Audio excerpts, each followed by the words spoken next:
गंगापूर तहसील कार्यालयात शेतकरी कृती समितीच्या वतीने आम्ही 27 ऑगस्ट रोजी एक निवेदन दिलं होतं की ऑगस्ट महिन्यामध्ये जी झालेली अतिवृष्टी त्यांचे पंचनामे करायचे आदेश माननीय तहसीलदारांनी द्यावं, परंतु तहसीलदार हजर नसल्यामुळे आम्ही नाही का खुर्चीला निवेदन दिलं होतं। परंतु 8 दिवस झाले तरी अतिवृष्टी झाली, बरंचसं शेतकऱ्यांचं नुकसान झालं, तरी सुद्धा कुठल्याही प्रकारचे पंचनाम्याचे आदेश त्यांनी दिले नाही।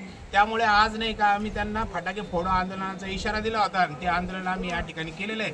आता आमची विनंती आहे की त्यांनी आमचं निवेदन स्वीकारण्यासाठी काय मागणी आहे आमची त्यामध्ये सरळ मागणी आहे की गंगापूर तालुक्यामध्ये ज्या ज्या ठिकाणी अतिवृष्टी सारखी परिस्थिती आहे, पर्जन्यमान यंत्रामध्ये 65 mm पेक्षा जास्त पाऊस झालेला असेल त्या ठिकाणचे पंचनामे करावे।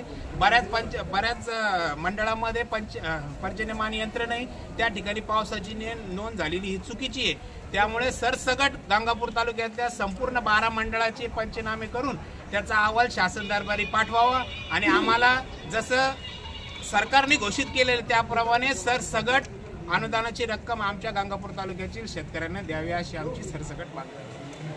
शेतकऱ्यांच्या नुकसानीचे पंचनामे झालेच पाहिजे, शेतकऱ्यांच्या नुकसानीचे पंचनामे झालेच पाहिजे। सरकारचं करायचं काय? खाली मुंडकं वर पाय, करायचं काय? खाली मुंडकं वर पाय। शेतकऱ्यांना नुकसान भरपाई मिळालीच पाहिजे, शेतकऱ्यांना पीक विमा मिळालाच पाहिजे, शेतकऱ्यांना पीक विमा मिळालाच पाहिजे।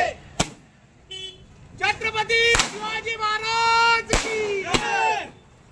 शेतकरी हे तुटीचा शेतकऱ्याला पीक विमा मिळालाच पाहिजे, शेतकऱ्याला अतिवृष्टीचा अनुदान मिळालाच पाहिजे, अतिवृष्टीचे पंचनामे झालेच पाहिजे। जय भवानी, जय शिवाजी, छत्रपती शिवाजी महाराज की जय। शेतकरी हे तुटीचा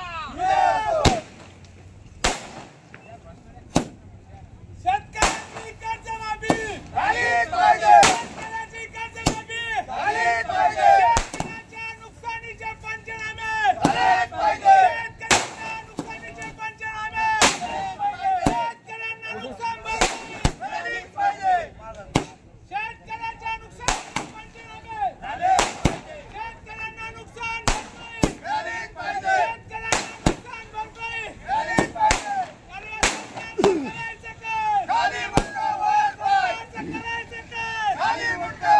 नवीन घडामोडी आणि ताज्या बातम्या आणि अपडेट्स लवकरात लवकर पाहण्यासाठी आजच आपल्या सूर्यवार्ता न्यूज चॅनेलला लाईक करा, सबस्क्राईब करा आणि बेल आयकॉन प्रेस करा आणि शेअर करायला अजिबात विसरू नका। धन्यवाद।